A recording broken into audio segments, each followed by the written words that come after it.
Ya antina bino ka disapproving the misinterpretation of the Bible and the misconception ma umegi na mukene kilo umegi na mukene gitikere ikon Bible ka wacha wach botu Bible pengara chiel kiken ayima ochoyo kidwa umegi wa mukene wajnia Bible ne charo politician yuchoyo amira wajni Bible ka yin peki taking in through the Bible mabe baby niang matwan kidong gin matwer wacho ne bane ena yini yo parba wan dana kiri wa time ni ning pe wa bi niang matwala na wa bi to pe wa bi niang ento gin ma miro wacho ne explaining maybe very little about the Bible ni Bible pengara chiel ki kan yo choyo Bible wati ki Bible pakatuli matie ki books maramo piera bear wiadek manote lokani kake waini books note lokani lo choy book ene wen ti papat peningara chiel ki kan yo choyo importanti gitie ki buke i Bible piera bichiel wiya bichiel i Orthodox gitie ki buke piera bero wiya bichiel i Orthodox ma gitie i tung Ethiopia gitie ki buke piera boro wiya chiel i Bible so ibi noni i buke eneni o dujo ngara chiel ki keren peo cho i buke eneni so gen ma wego niai kon Bible tika yelo wan tutual atigane wan yalwak mekarni ene dong jomo kene mapol magitika bien ana ngeo Bible peke kwano charo tuko karata ya ma waine kwan na kuja dugdore kwan na kanyi kayin mero niang mabe kon Bible kay mero niang mabe Bible chakke ya chakke kwan book me chakke kwan no ko kor jalde ka kwan no story eto no mero niang chibi niang ngoma tika time Bible chi wego yin pe before na ta ne Bible ne char politician yu cho pian come on waju kiti come on do waju kiti and ben pe ben be nywana wi ka che da yin da no mai mero niang Bible ken ma o cho ane ke kitong Bible yes dano yegu choyo pian roba kwilo lok ichuin dano macharo kit eno kitong Bible bana choano ne pe ki choy ni na chelo nyoni ki choy mwa chel Bible ki choy mwa malach ma ka waj ni waja ye chek nyoni Old Testament nyoni chek ma chon ka yene kwan Bible momot ibinoni Bible eneni tie ludire mete kwar ben gu choyo joma gu choyo Bible e Old Testament tie lurieko joma gu choyo Bible bene e Old Testament tie le profeta joma gu choyo Bible bene ene Old Testament ya kwani dano mapat pat gu choyo Bible and church eneni relating ki lo wedgi ki noni kayini kwano Bible kore chakke ki i Genesis unyoni ya chakke niyo kere wa ya gike me Old Testament ibi noni pole Old Testament tika nyoto yo parba melaro dano tika nyoto yo parba melaro dano kidong tika nyoto kin maru bao no obichwalo wori bene en Yesu Kristo weko tope wan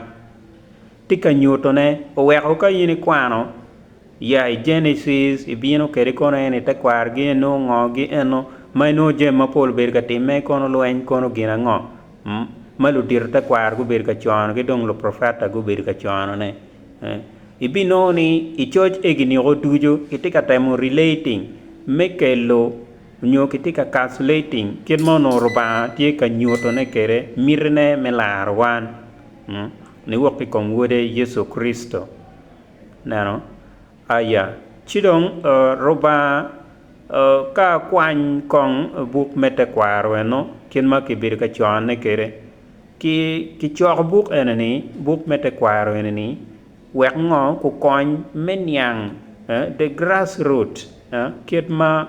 te kwaro pa Yesu Kristo obino kwere kit ma te kwaro pa Yesu Kristo obino kere chi kitemo ka relating oweko o forming logada oweko ki relating en logi eneni ko dujo chi weko kinoni o roba karno ti tam mengo melaro dano chi weko Bible peti book ma ta mo miringan mo ku fane ku bet ka bangolok ku bet ka nyatolok ki kane wano chol ki wan dano mo kene ma pe waye niang jemi mo kene pe waye lok me kwano jemi mo kene waneno charo lok ma kombedi ni ana tika wacho ne ni lok tata eto Bible ka yini kwan ma be pe bi niang ni politician ke kene yo choy ibinoni lu riero madon bene gu choy Bible ni ibinoni lu dirta kwar bene gu choy ikine i Bible i New Testament bene nyoni chek manyen ibinoni joma gu choy bu kene beru dul lu win lok mono gu beru ka winyo lok pa Yesu Kristo ki komgi unyo joma gu beru chak ki Yesu Kristo ki kome ayugu choy lok enini ma beru ka timeni chirong ina nga mai wajo ni mi dake tela kun gin manogi winyo ki yetgi so Bible pe obedo gin ma miero wan wa time tugo ye unyo yin giri ma pe nia ye ni yini bet ka tugo kere ento lok parba gak kin mati kwere en weko chon ki chon roba fudo lobo Sodoma ki Gomora pien pole gubiru ka jemo ginero cha lok ma ke wajini lok ata kidong bene gin ma pe yomu chwinya en ye pole omegina ka wono chero i politics obet ka kwan no Bible owek Bible ayo telu yo owek lok parba ayo telu yo pe owek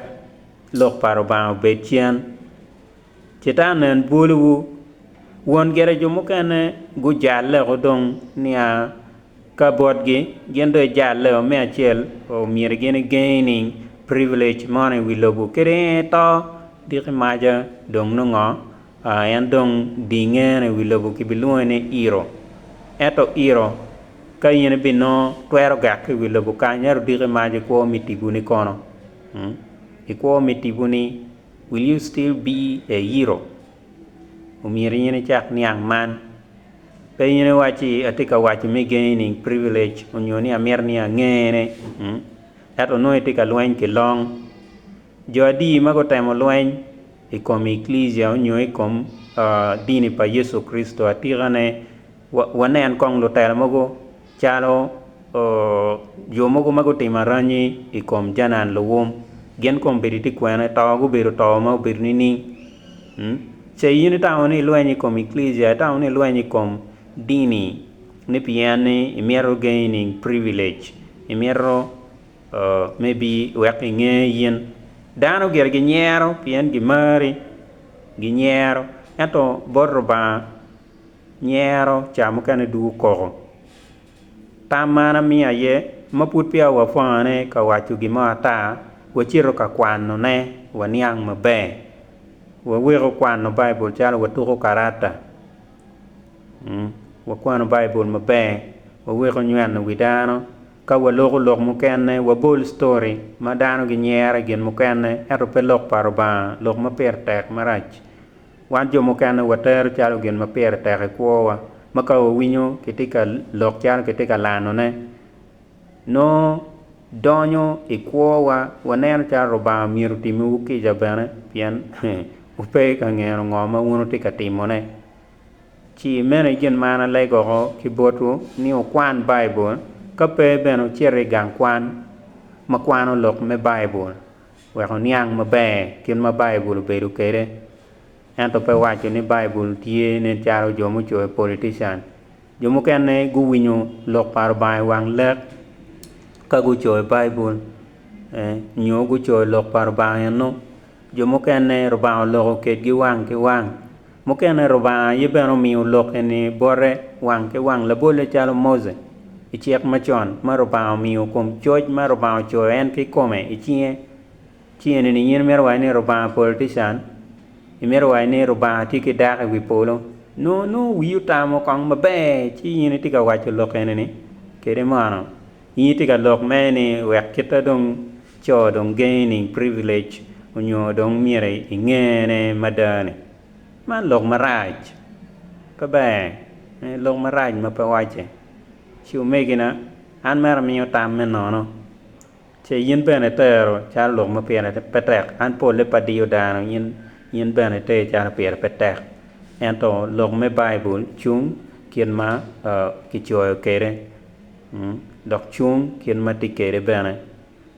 lok ma pol te Bible jem ma polo no aramo wachi wu eto paramo wachi wu kompeti ka mieta ni umira bet ka tieto wu kien ma Bible bedu kere unyo maybe wapuonye e lok me Bible ya an bi bedu ka fonye wu abi bedu ka nyuto wu Bible mene ma bay lo ki Bible mene mano pedakti ma bay tutwal an bena bi waju yitu eto mira wachi wu Bible ma yin twer kwan no ma bay ene Bible ma tiyo ki choj duju ma pe weko choj mo kenne ene ite Bible ma yin twer niang jem ma pul ki ye